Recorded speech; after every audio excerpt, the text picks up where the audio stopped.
Will the deal that resolves the shutdown include any form of amnesty for people here illegally now?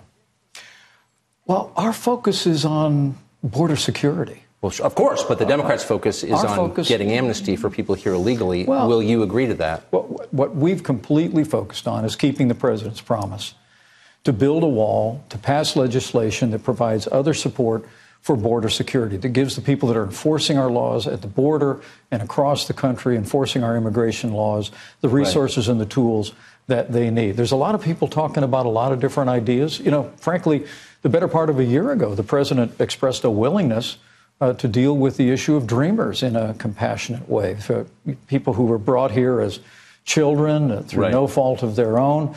He's discussed that. It's being talked about. But what about here's the posture the president and I have taken ever since the Christmas holiday. The president sent us to Capitol Hill. I met with Senator Schumer not once but twice.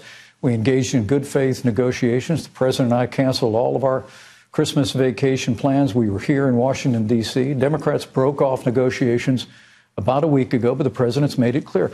We're here to make a deal, but it's a deal that's going to result in achieving real gains on border security. And you have no border security without a wall. We will have no deal without a wall.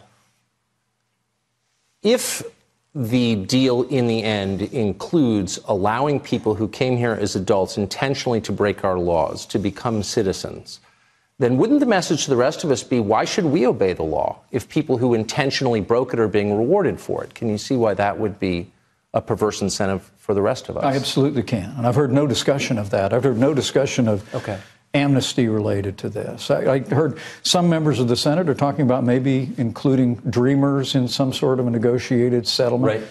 And the president's posture on all of this is, look, we're at $5.6 billion.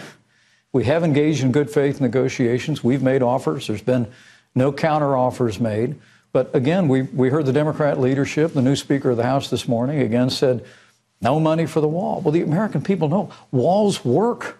And we heard from border agents today in the Oval Office that in areas, in sectors where they were assigned to deal with illegal immigration, the flow of narcotics, human trafficking, all the threats to our communities that we face at our border, that once they built a wall, you saw illegal immigration, the flow of narcotics drop precipitously. So the bottom line is you will not accept a deal that does not include a wall, if I'm hearing this right. I think the president's made it very clear. Yes. There's no wall, no deal.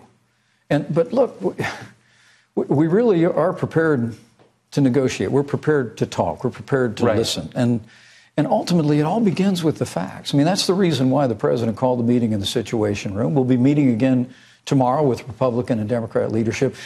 And I want the American people to know that you know, this is a real crisis at our border. We made progress last year. And it probably was a result of the fact that the American people elected a new president who delivered a very strong message about confronting illegal immigration. We actually saw a decline in illegal immigration and incursions on our southern border.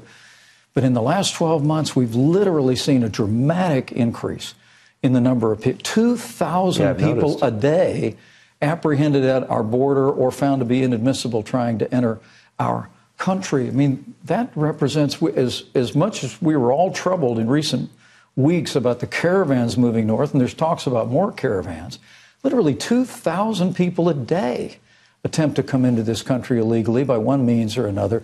We can agree on those facts, come together around solutions, but part of that solution means a wall, it means a barrier along our southern border. And it also means technology, drones, the kind of support that our border agents know will assist them in doing their job.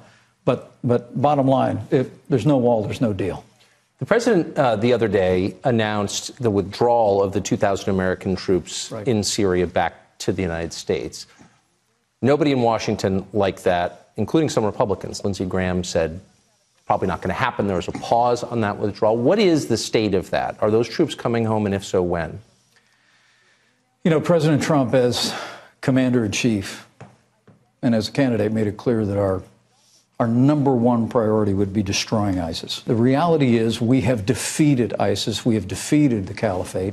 And what the president announced just before Christmas is not that we're giving up on the fight of ISIS. We're going to continue to lean into the fight of ISIS. We're going to continue to take the actions that are necessary to protect the American people and our interest in the region. But the president is determined, in consultation with military commanders, including at Al Asad Air Force Base when he was there just after Christmas, that it's no longer necessary for us to have American forces in harm's way in northeastern Syria to accomplish that. Do you think we can expect in the next few months those troops to come back? Well, I think the president's made it clear we're going to do this and are doing this in an orderly way. I heard him in dozens and dozens of speeches talk about bringing our troops home wherever we could around the world. This is not a president that's interested in seeing American forces all over the world. They accomplished the task that we gave them to accomplish, defeating the caliphate, and now we can bring them out of Syria. Do you think that we're winning the conflict in Afghanistan? Do you think the United States benefits from the continued presence of such a large number of U.S. troops there? Well, the president is in the process of evaluating that as we speak. I was in Afghanistan last year. Yes. In his speech in August, President Trump, basically through new rules of engagement, new resources, additional military personnel, gave our folks on the ground the ability to take the fight, be at the tip of the spear, supporting the Afghan National Army in the battle against the Taliban, ISIS-Khorasan, al-Qaeda re-emerging in Afghanistan. And it's been a tough fight. I mean, the president's been very clear about that. And now I think the president's in the process of evaluating options about what has been, as you know, Tucker, we've both lived through it in the last 2 decades, what has been an 18-year conflict in Afghanistan, and determining what our best options are in terms of putting America first, protecting America's interests in the region, making sure that we can confront terrorism if it rears its head once again. But the president's looking at ways in Syria and perhaps even in Afghanistan where we can have less of a military commitment and see those resources and those troops coming home. Mr. Vice President, thank you. Thank you, Tucker. Appreciate it. Good to be with you. We need those physical barriers, and we appreciate President Trump and all of his efforts in getting us those physical barriers. Anywhere that you look where we have built walls, they have worked. That was our next guest, standing with the president yesterday in the White House briefing room, calling for funding of a border wall or a fence as Washington continues to fight over funding. Here with more is Brandon Judd, president of the National Border Patrol Council. Brandon, I bet in a million years you never thought you would be behind the White House podium in the briefing room making a statement like that. That's a little bit stressful. No, that was completely and totally impromptu. We were there for a meeting to discuss border security, and there were several points that were brought up, and he said, that's what the American public needs to hear. Let's go tell the American public. You know, he used that platform to get the message out to the American public about how he can secure the border. One thing that is very clear when you're listening to the rhetoric from Washington, D.C., Brandon, is that a number of Democrats, all Democrats in Congress, to my belief, have said things that the wall is immoral and have lined up behind Nancy Pelosi's comments like that, or Chuck Schumer, it's medieval, it does not work. But the White House and the men and women of the Border Patrol feel that what is going on our southern border is a crisis, and that needs to be addressed. Well, we have a bigger crisis now than what we did in 2014. And so when you look at that and you say, okay, what is it that we can do to actually keep people from physically entering the country illegally? And you have to say walls and fences actually work. And so that's the message that we're trying to get out to people. We're the ones who actually patrol the border. We're the ones who actually see what is and what is not effective. And we're telling Congress this is in fact effective. You know, who are these experts that you're quoting that's saying that fences don't work? They're absolutely wrong.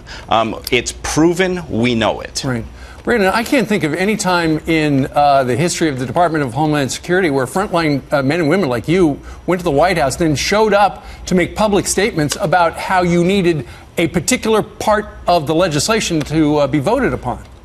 Well, again, when you look at this, I wish that people could understand that I have no dog in this fight other than I want border security. I've had the opportunity to speak with the president on multiple occasions, and I wish that they understood that all he wants is for this country to be safe and secure. He's working for the American people. This has nothing to do with politics. It has everything to do with his desire to secure this country. And so when we do that, when he comes to the front line, men and women, this is the first president that's ever done that.